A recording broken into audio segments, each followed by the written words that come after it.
एक अद्भुत सैनिक और एक पौराणिक कहानी का नायक, तुम्हारा भाई जिसे देवता मानते हैं, जब वो आएंगे, और वो जरूर आएंगे,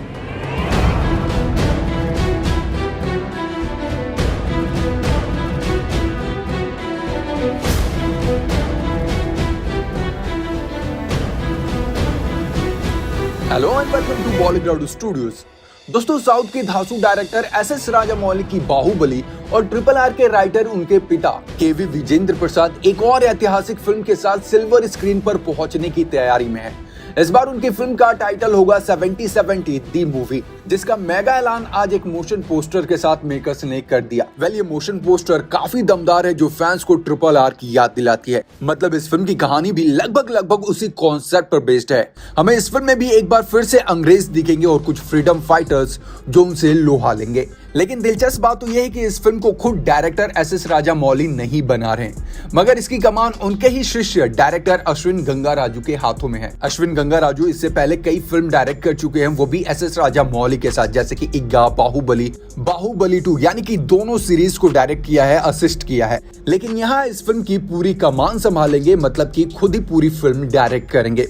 दोस्तों, अब बात करें फिल्म की कहानी की, तो बंकिम चंद्र चटर्जी के बारे में कौन नहीं चाहता। उन्हीं की एक नॉवेल है आनंद मठ, उसी पर यह फिल्म की कहानी बेस्ड है। अब अगर बात करें आनंद मठ की कहानी की, तो आनंद मठ नॉवेल की कहानी 1770 के आसपास हुई सन्यासी विद्रोह के ऊपर आधारित है। 1770 से 1774 में बंगाल में भीषण अकाल आया था, जिसमें बंगाल के लोग दाने दाने के लिए तरसने लगे थे। लोग गांव छोड़ के जंगलों की तरफ पलायन करने लगे, यानी कि जाने लगे। गांव में खाने के लिए अन्न तो नहीं था, पर कम से कम जंगल में फल और पत्ते तो मिल जाते थे। कई जगह तो यह भी वर्णन आया कि लोग एक दूसरे को मारकर खाने लगे थे उस समय। आनंद मठ की कहानी एक सन्यासी समुदाय और उसके सदस्यों के जीवन के इर्द गिर्द घूमती है। यहाँ तक कि हमारा राष्ट्रगीत वंदे मातरम इसी उपन्यास की देन है, जिसके इसके कास्ट समय समय पर गुनगुनाते रहते थे। दोस्तों, अंग्रेजी हुकूमत जो अभी तक प्रशासन में नहीं थी बल्कि राजस्व में थी, मतलब कि जनता के सुख और सुविधाओं और उनके संकट से कुछ मतलब नहीं था। मतलब था तो सिर्फ बिजनेस से और वसूली से, कि कैसे और कहां से पैसा लाया जाए, और यही उनका परम ध्येय था। मतलब जहां लोग आज के टाइम में इस देश को, भारत को, इंडिया को हिंदू राष्ट्र बनाना चाहते हैं, वहां इसकी मुहिम 1770 से ही शुरू हो चुकी थी। लेकिन धीरे धीरे वो मुहिम कहीं खो सी गई थी। लेकिन एक बार फिर से फिल्मों के थ्रू या कुछ भी कहें, एक बार फिर से वो अभियान चला है और लोगों के दिलों में बसा है। लोग चाहते हैं कि सच में आज के टाइम ये देश, इंडिया, हिंदू राष्ट्र बने। आनंद मठ की हम बात करें तो इसके लगभग 4 पार्ट है। पहला पार्ट है आनंदमय कानन के आनंद मठ में, दूसरा पार्ट है शांति नवीनानाथ स्वामी के रूप में, तीसरा है संतानों का विजय उत्सव, और चौथा है जीवानंद और शांति का प्रायश्चित। दोस्तों, खास बात तो यह है कि इस पर ऑलरेडी एक फिल्म बन चुकी है और फिल्म का नाम है आनंद मठ। ये बनी थी 1952 में। एक ये पेट्रोटिक हिस्टोरिकल मूवी है। ये आप लोगों को इजिली यूट्यूब पर मिल जाएगी। फिल्म के स्टार कास्ट की बात करें तो पृथ्वीराज कपूर, मतलब उस टाइम के जाने माने एक्टर, और दूसरी थी गीता बाली।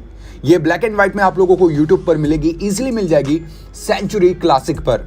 तो अगर आप लोगों को ये फिल्म देखनी है तो आप लोग जाकर इजिली देख सकते हैं, वो भी फ्री में।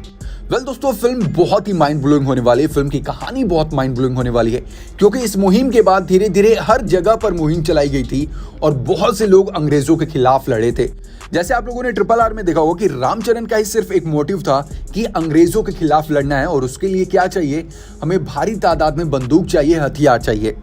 लेकिन एट द एंड हम क्या देखते हैं कि उस मुहिम में NTR भी शामिल होते हैं। NTR भी रामचरण की हेल्प करते हैं और धीरे धीरे पूरे गांव वालों को ये सिखाया जाता है और ये कहानी आगे बढ़ती है। हालांकि RRR का सीक्वल बनेगा, क्या उसमें आगे की कहानी दिखाई जाएगी, क्या और भी मुहिम उसमें शामिल होंगे, ये बात की बात है। लेकिन इस फिल्म की बात करें, आनंद मठ की बात करें, तो इसमें पहले बंगाल से शुरू हुआ ये चीज और धीरे धीरे पूरे देश में फैल गया।